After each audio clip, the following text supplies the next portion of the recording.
দেখা যাচ্ছে অভয়া কাণ্ড থেকে ল কলেজে বলেছি। দেখুন, এটা তো কোনো আজকে নতুন ঘটনা নয়। তৃণমূল সরকার আসার পরেই আমরা একের পর এক দুর্নীতির ঘটনাগুলো দেখেছি। যে ঘটনাটা ঘটছে সেটা থেকে মানুষ অনেকটাই তিতিবিরক্ত। আর মানুষ কাকে ভোট দিয়েছে এটা কিন্তু চিন্তা করার সময় এসছে। আগামী দিনে এই ঘটনাগুলোকে মানুষ বিবেচনা করবে যে কীভাবে এই সরকারকে আনবে কি আনবে না। তার কারণটা সবথেকে বড় হচ্ছে যে একের পর এক যে দুর্নীতি, একের পর এক যে দুর্ঘটনাগুলো ঘটেছে। কি মনে করছেন, তো অভয়া বিচার পেল না, এই যে ছাত্রীটি ধরে, আপনি কি মনে করছেন একজন বিশিষ্ট আইনজীবী হিসেবে উনি কি সত্যি বিচার পাবে বলে? দেখুন, আমরা বিচারের জন্য লড়াই চালিয়ে যাব। যারা মানুষ রাস্তায় রয়েছেন, যেভাবে এই সরকার এই ইনভেস্টিগেশনটাকে নিয়ে যাওয়ার চেষ্টা করছে বা ধামাচাপা দেওয়ার চেষ্টা বিগত যত ঘটনা ঘটেছে সেগুলোতেও করেছে, আগামী দিনেও তাই চেষ্টা করছে। সেখান থেকে আমাদের এই লড়াই চালিয়ে যেতে হবে যে আসল ঘটনাটা যাতে মানুষের কাছে বেরিয়ে আসে, সেটা আমরা লড়াই চালিয়ে যাব। শাসক দলের যে ছোট ঘটনা, একটা ছোট্ট ঘটনা, আপনি কি মনে করছেন সত্যিকারই কি এটা ছোট্ট ঘটনা? ওনাদের কাছে তো যতই ঘটনা 2011-র পর ঘটেছে সবই ছোট ঘটনা। সেই জন্য এটা কোনো নতুন কথা নয় বা এর থেকে ভালো কিছু ওনার কাছ থেকে আশাও করা যায় না।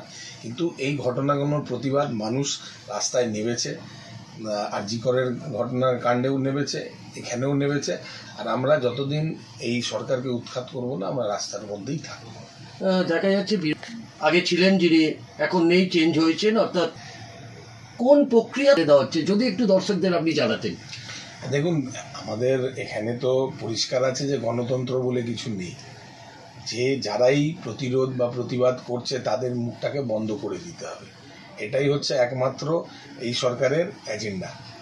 যে প্রতিবাদগুলোতে আমাদের বিরোধী দল নেতা নেমেছেন বা মাননীয় সুকান্ত মজুমদার যে প্রতিবাদে নেমেছেন, দেখা গেছে একদম অগণতান্ত্রিকভাবে ওনাকে অ্যারেস্ট করা, একটা এমপিকে অ্যারেস্ট করা, তার জন্য পারমিশন নিতে হয়। উইদাউট পারমিশন আপনি একটা সিটিং এমপি, একটা মন্ত্রীকে আপনি স্যাংশন ছাড়া অ্যারেস্ট করতে পারবেন না। তো পশ্চিমবঙ্গে তো এমনি আমরা বলি যে কোনো আইন শৃঙ্খলা নেই, কোনো গণতন্ত্রই নেই। তো এখানে তো গণতন্ত্রের ধর্ষণ হচ্ছে। এখানে বিজেপি বলে সিবিআই তদন্ত দাবি করেন, কিন্তু অগ্নিমিত্রা পল সেখানে বলছেন যে আমাদের, আপনি না, সেটা হয়তো কোনো ইস্যু নিয়ে ওনার মনে হয়েছে, সেই জন্য উনি হয়তো বলেছেন, ওটা ওনার নিজের বক্তব্য।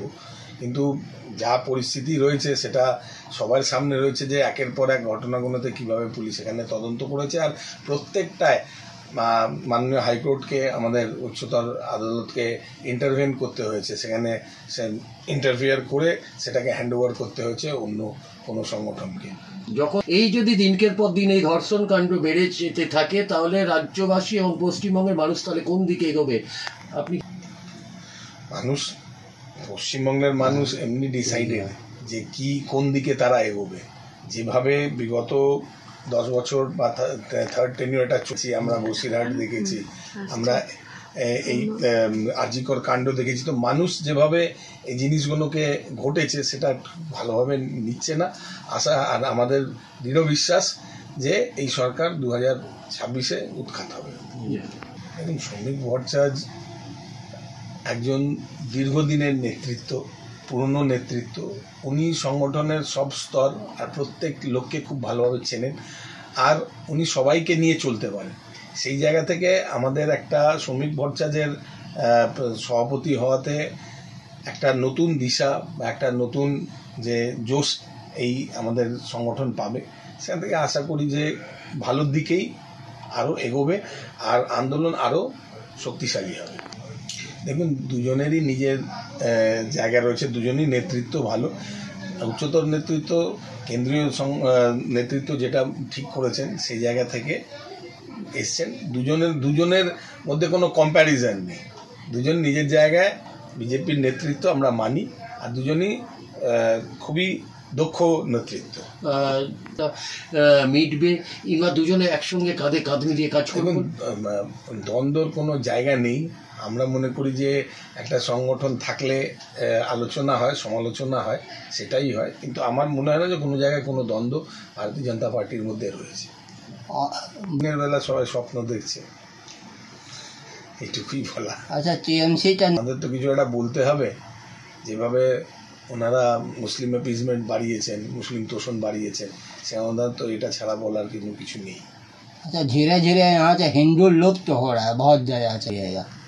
কারণ হিন্দু লুপ্ত হচ্ছে এই কথাটা আমি মানব না, তবে হিন্দুদের একবদ্ধ হতে হবে। যে পরিস্থিতি পশ্চিমবঙ্গে রয়েছে, যেদিকে পশ্চিমবঙ্গ এগোচ্ছে, সেখানে এখানকার যারা হিন্দু রয়েছেন তাদেরকে একবদ্ধভাবে লড়াইটা করতে হবে।